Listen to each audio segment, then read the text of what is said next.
Hello friends, मैं सुभाष राव आज आपके बीच क्लास 6 का जो एसएसटी का जो फर्स्ट चैप्टर है वो लेकर आया। जो फर्स्ट चैप्टर है अपना what, where, how and when, क्या, कहाँ, कैसे और कब।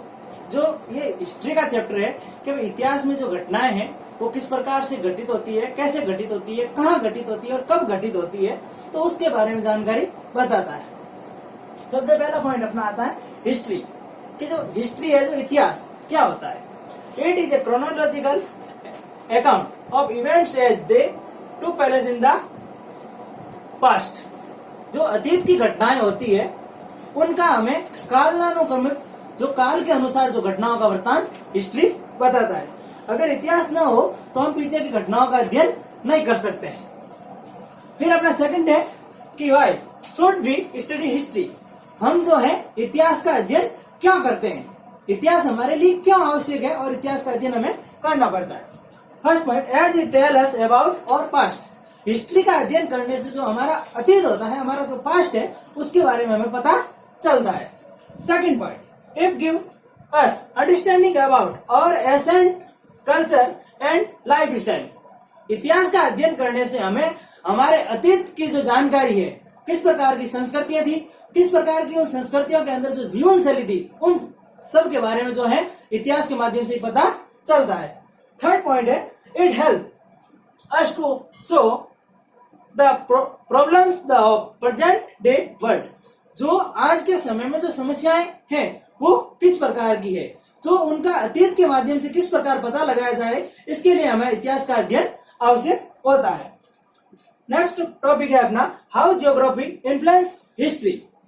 जो ज्योग्राफी है, भूगोल है, उसका इतिहास के अंदर किस प्रकार से प्रभाव होता है।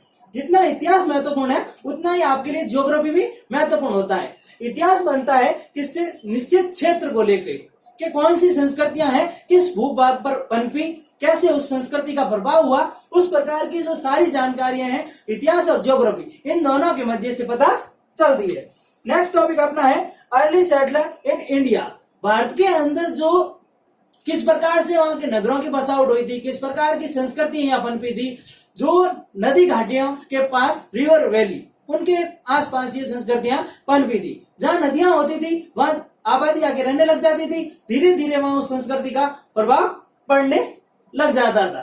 तो इस चैप्टर को हम जिस प्रकार से हमने समझा है उसको पूर्ण रूप से डिटेल में जानने के लिए हम बुक से रीडिंग करेंगे। तो हमने जिन टॉपिक्स को अभी डिस्कस किया था, समझे थे, उनको हम बुक से डिटेल में रीड कर रहे हैं। जो फर्स्ट चैप्टर है अपना what, where, how and when. क्या, कहाँ, कैसे और कब। जो घटनाएं घटित होती थी वो कैसे घटित होती थी, कहाँ घटित होती थी, कब घटित होती थी और क्या उन घटनाओं का जो कारण था घटित होने का, उन घटनाओं का इस चैप्टर के माध्यम से हम अध्ययन करेंगे। तो अपने इस चैप्टर का जो फर्स्ट पॉइंट है वो है हिस्ट्री एंड इंट्रोडक्शन, इतिहास का परिचय। History is a systematic inquiry into the past. इतिहास जो है एक सिस्टमेटिक जानकारी है अतीत के बारे में। It is the study of people and their lives, their action, believe and endeavours across various area. History tell us what people past their day living, crafts person, traders, farmers, soldier, extras, what was their culture, which battles they fought and how kingdom and empire rose and fell. History in brief records all past fact and event in the sequence in which the occurred. तो इतिहास के अंदर हम जानते हैं कि जो अतीत के अंदर लोग जो हैं किस प्रकार से रहते थे, वो क्या कार्य करते थे, अपना व्यापार कैसे करते थे, जो किसान थे वो किस प्रकार से थे, सैनिक, इन सब की जानकारी हमें प्राचीन काल से इतिहास के माध्यम से ही मिलती है। और उसमें जो किस प्रकार की जो संस्कृति थी, किस प्रकार से युद्ध लड़े गए, किस प्रकार के शासन और या साम्राज्य स्थापित किए गए, उन सब की जानकारी है जो इतिहास पर आधारित जो रिकॉर्ड्स है, जो अपन दस्तावेज है, उन दस्तावेज के माध्यम से जो पास्ट के जो फैक्ट्स है, तथ्य, घटनाओं के, उनकी जो सीक्वेंस वाइज जानकारी हमें प्राप्त होती है। Prehistory is the study of that period in past for which there are no written record. जो प्रागैतिहासिक है उसके अध्ययन से हमें जो कोई लिखित दस्तावेज प्राप्त नहीं होते, लेकिन बाद में जैसे जैसे इतिहास का जो विस्तार हुआ, जिस प्रकार से इतिहास को बांटा गया, उसके माध्यम से हमें पता चलता है कि दर बदर जो अवधि थी इतिहास की, जैसे प्री हिस्टोरी के बाद में प्रो हिस्ट्री आया, उसके बाद में हिस्ट्री आया, जैसे जैसे उसका प्रभाव बढ़ता गया हमें लिख जो दस्तावेज तैयार मिलते गए। History why study it. The study of history is important as it enables us to understand how the human race evolved the progressed over a period of time। तो इतिहास के अध्ययन से हमें महत्वपूर्ण साक्ष्य मिलते हैं, हम उससे समझ सकते हैं कि जो मानव जो है किस प्रकार से इस श्रेणी में शामिल हुआ, इस रेस के अंदर जो शामिल हुआ वो किस अवधि के दौरान और किस प्रकार से कार्य किया। तो it tell us how humans discovered a invented various thing and how they progressed in various part of life from a living and cave to landing on the moon. और धीरे धीरे मानव ने जो अपनी खोज की थी, अपने अनुसंधान किए, अनेक प्रकार की चीजों के बारे में ज्ञान किया और उसने प्रगति हासिल की कई क्षेत्रों में, और वो धीरे धीरे जो है उसने कई प्रकार की गुफाओं का निर्माण किया और वो मून पर भी लैंडिंग करने में सफल हो सका। तो ये जो हमें इतिहास के माध्यम से ही जानकारी प्राप्त होती है। It tell us live culture livelihood of people in the past, what they ate, what they wore, the language they spoke, the religion they followed। तो उस समय हमें जो लोग रहते थे वो किस प्रकार की संस्कृति अपनाते थे, किस प्रकार की उनकी जीवनचर्या थी पास्ट के अंदर, वो हमें किस प्रकार से जानकारी मिल सकती है। वो किस प्रकार की जो लैंग्वेज को बोलते थे, स्पोक, एंड रिलीजन, और वो किस प्रकार के धर्म को फॉलो करते हैं, तो वो हम इतिहास के माध्यम से ही जान सकते हैं। It tells how people explored the world, traveling thousands of kilometers on land, water, without map, modern navigational aids. History helps us to learn from the mistakes of past and help us not to repeat them, take better decision। और जो अतीत के अंदर जिस प्रकार की घटनाएं घटित होती थी, उसमें जो मिस्टेक्स होती थी, उनके पास्ट अतीत को हम जानकर उसकी सहायता से जो बेहतर डिसीजन ले सकते हैं कि उस घटनाओं को जो है वापस रिपीट नहीं करें। The sun sum it up, history tell us how we come to be in all present state. जो वर्तमान समय की हमारी स्थिति है, इतिहास के माध्यम से हम उसको भी कैसे जान।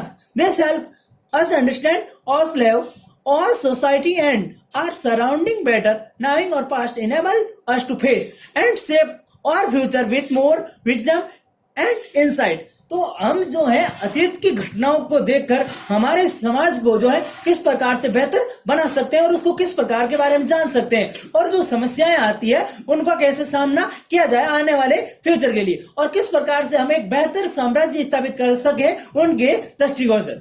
Herodotus, a Greek historian from 5th century BC, is now as a father of history। हेरोडेटस एक ग्रीक इतिहासकार हुआ था 5वीं शताब्दी के अंदर, उसको जो है इतिहास का पिता कहा जाता है। हेरोडेटस, a Greek historian as 5th century BC, now a father of history। Herodotus को है जो इतिहास का पिता कहा जाता है। How geography influence history.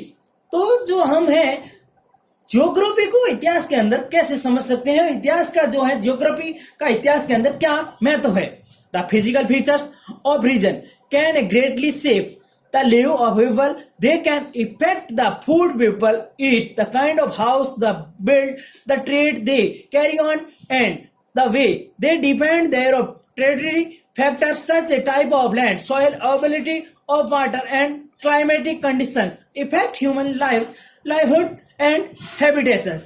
तो जो फिजिकल फीचर्स हैं, जो आपके भौतिक जो संसाधन है, जो क्षेत्र है, region greatly shape live in लोग, जो लोग थे, जो पीपल्स थे, वो रहते थे जो भौगोलिक स्थिति होती थी जहाँ की बेहतर, जहाँ उनको अच्छे प्रकार से खाना मिल सके, रहने के लिए घर बने, और वो अपना व्यापार भी जो है आसानी से कर सके, एक जगह से दूसरी जगह वो निर्भर रहते थे। तो उनके कई प्रकार के फैक्टर्स, तो उन्हें वो अपना एक निश्चित क्षेत्र देखते थे, वहां का भूमि, वहां की मिट्टी किस प्रकार की होती थी, उपलब्धता, वहां जल है या नहीं है, वहां की जो क्लाइमेटिक है जलवायु उनकी स्थिति के अनुसार है नहीं है, वो सारी स्थितियों को मद्देनजर रखते हुए, तो इसलिए इतिहास के अंदर जियोग्राफी का एक महत्वपूर्ण रोल रहता है। Early settler in India, region along bank of the Narmada River, was one of the earliest inhabited land in the India। तो आप जानते हो कि नर्मदा जो नदी है, आप सब जानते हो कि जो सभ्यताएं बसी थी वो नर्मदा नदी के किनारे बसी थी, क्योंकि जो भारत के अंदर जो सभ्यताएं आई थी, जो संस्कृतियां पनपी थी, जो लोग आए थे, वो नदियों के किनारे ही बसने लगे। वहां उनको बेहतर सुविधा मिलती थी, खाने पीने का सारा जो है खाद्यान्न सामग्री उनको प्राप्त हो जाती थी, खेती कर सकते थे, अपने व्यापार को बढ़ा सकते थे।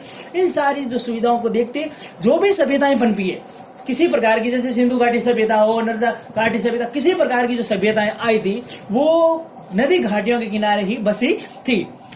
तो the earliest inhabitants of this area were skilled gather on hunter who detail knowledge about the forest and their plant that grow around them। तो जो उनकी जो स्किल्स थी, उन्होंने अपने स्किल्स में जल्दी बेहतर तरीके से विकास कर लिया था। उन्होंने शिकार करने शुरू कर दिए, उनकी शिकार की जानकारी है उनको प्राप्त होने लगे, वो जंगलों के अंदर अपने प्लांट और उनको ज्यादा बेहतर तरीके से ढूंढने लग गए। The first people grow crops inhabited region in the सोहेलियन and Sulaiman and Kirthar hill of north western India. तो आप जानते हो सबसे पहले लोगों ने जो है क्रॉप्स, जो फसलों को कहाँ उगाना शुरू किया, वो सुलेमान और किरतर जो की पहाड़ियां हैं नॉर्थ वेस्टर्न इंडिया के अंदर, वहां पे उन्होंने शुरू किया था। The grow crops in wheat and barley, जो सबसे पहले आपके जो फसलें उगाई गई थी वो व्हीट एंड बार्ले, जो गेहूं और जौ, अबाउट इन 800 ईयर एगो, लगभग आज से 8000 साल पहले। They also reared animals like sheep, goat and cattle। और उस समय उन्होंने अपने पालतू पशु, वो जो जिन पशुओं को पालते थे उनमें sheep, goat and cattle, जो आपके भेड़, बकरी और मवेशी, ये महत्वपूर्ण थे। Likewise the Goro Hills so agriculture being practiced widely। अब आप जानते हो जो गोरो की पहाड़ियां हैं वो भी एग्रीकल्चर के दृष्टिकोण से महत्वपूर्ण देखी जाती है। The west region among river Indus, जो अब सिंधु नदी tributaries so the rise of first cities in Indus subcontinent, the while large cities flourished in the Ganga Valley about 2500 years ago। तो अब जो गोरा हिल्स की पहाड़ियों के माध्यम से देखा जाता है कि किस प्रकार की कृषि वहां की जाती थी, उसके माध्यम से इंड्यूज रेड जो सिंधु नदी है उसके किनारे भी सभ्यताएं बसी थी, जैसे हड़प्पा सभ्यता है, कालीबंगा, इस प्रकार की लोथल अनेक प्रकार की सभ्यता उनको जानकारी अपने को मिलती है। तो उनकी फर्स्ट सिटीज, जो पहला नगर भारतीय उपमहाद्वीप में बसा था बड़े पैमाने पे, गंगा वैली, जो गंगा की घाटी है उसके किनारे, लगभग आज से 2500 वर्ष पहले। In general people prefer living in A favourable environment in India, humans first settle on the bank of 3 big reverse. तो जब से सामान्य तौर पे देखा जाए तो लोगों ने पहली प्राथमिकता के आधार पे जो उनकी पर्यावरण के अनुकूल उन्होंने अपनी सभ्यताएं पहली बार स्थापित की थी नदियों के जो किनारों पर, जो 3 महत्वपूर्ण बड़ी नदियां थी, पहले Indus, second Ganga and third Brahmaputra. Powerful kingdom like Maurya, the Guptas and the Mughal flourish in the Indo Gangetic branch because of the following reason. तो उन्होंने अपनी महत्वपूर्ण नदियों के, जैसे सिंधु नदी है, गंगा नदी है, ब्रह्मपुत्र नदी, इनके किनारों पे बहुत ही शक्तिशाली साम्राज्य भी विस्तृत हुए, जिसमें आपके मौर्य जाते हैं। मौर्य में आपके जिक्र किया जाए तो चंद्रगुप्त मौर्य, महान अशोक, बिंदुसार, इनका जिक्र मिलता है। फिर गुप्त काल आता है तो गुप्त में भी आपको समुद्रगुप्त है, स्कंदगुप्त है, इसके बारे में जानकारी मिलती है। मुगल्स फ्लोराइज्ड द इंडोजेनेटिक प्लांट्स, और फिर आपको पता ही है मुगल्स आते हैं जिनका अपन आगे जो चैप्टर्स आएंगे उनमें अध्ययन करेंगे, बस जानकारी के लिए आपको बताया गया।